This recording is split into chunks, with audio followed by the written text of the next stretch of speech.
Assalamualaikum warahmatullahi wabarakatuh. Perkenalkan, nama saya Sita Septiani dari 6A Tadris Matematika dengan NIM 20081050022. Nah, di sini saya akan membuat tutorial mengenai analisis regresi berganda menggunakan aplikasi SPSS.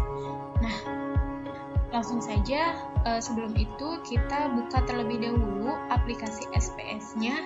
Nah, untuk itu ini dia tampilan dari aplikasi SPSS-nya. Setelah itu kita, di sini ada nilainya, ada motivasi belajar, minat belajar, dan hasil belajarnya. Nah, untuk nilainya ini kita kopikan terlebih dahulu. Setelah itu kita paste di SPSS-nya. Jika sudah dipindahkan ke SPSS, lalu kita klik ke variabel view-nya. Nah, di sini untuk namanya kita ubah menjadi X1, dan di bawahnya kita ubah menjadi X2, dan di bawahnya kita ubah menjadi Y. Nah, untuk desimalnya ini kita rubah menjadi 0, dan di bawahnya juga semuanya. Nah, lalu untuk labelnya kita bisa melihat di sini, yaitu yang pertama ada motivasi belajar,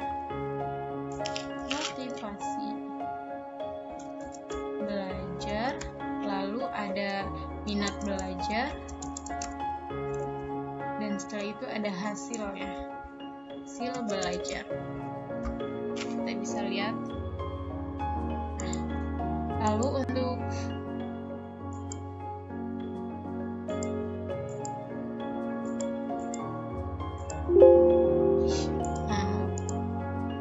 kita rubah di sini.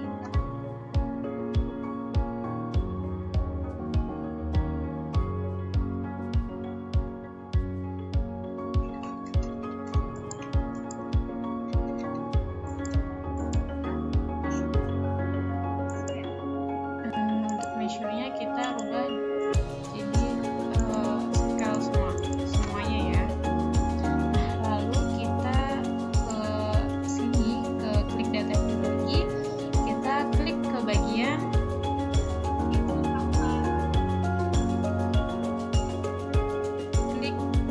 analisis, lalu kita cari regression, klik linear.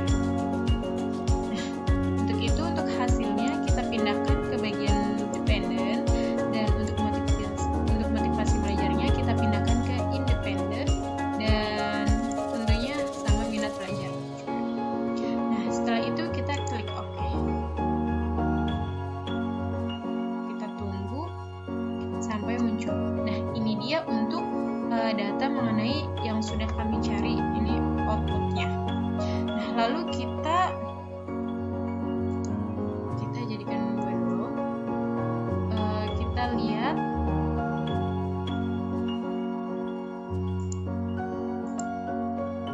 di sini ada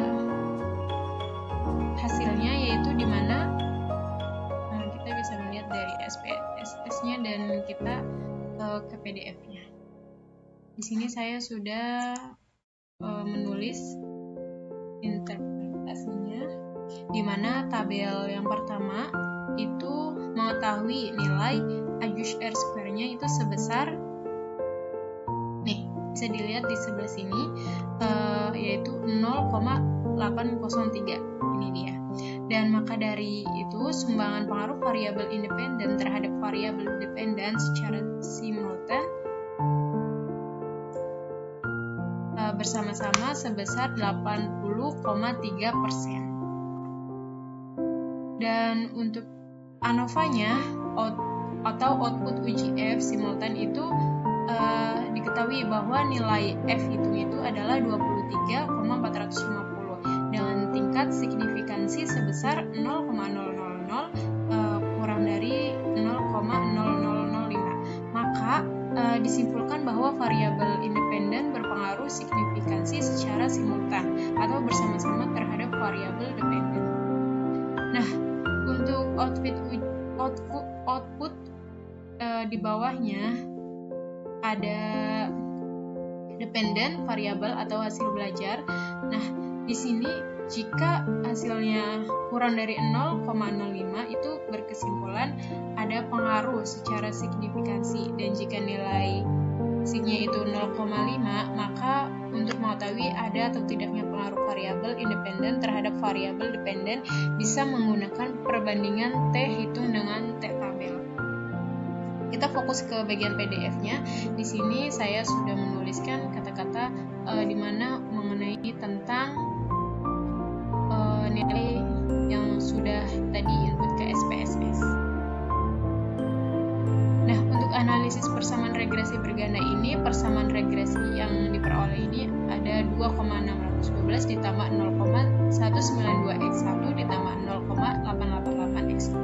Nah, nilai konstanta yang diperoleh sebesar 2,612, maka bisa diartikan jika variabel independen bernilai 0 atau konstan, maka variabel dependen bernilai 2,612. Nah, untuk nilai koefisien regresi variabel X1 bernilai positif sebesar 0,192, maka bisa diartikan bahwa jika variabel X1 ini meningkat, maka variabel Y juga akan meningkat, begitu juga untuk sebaliknya.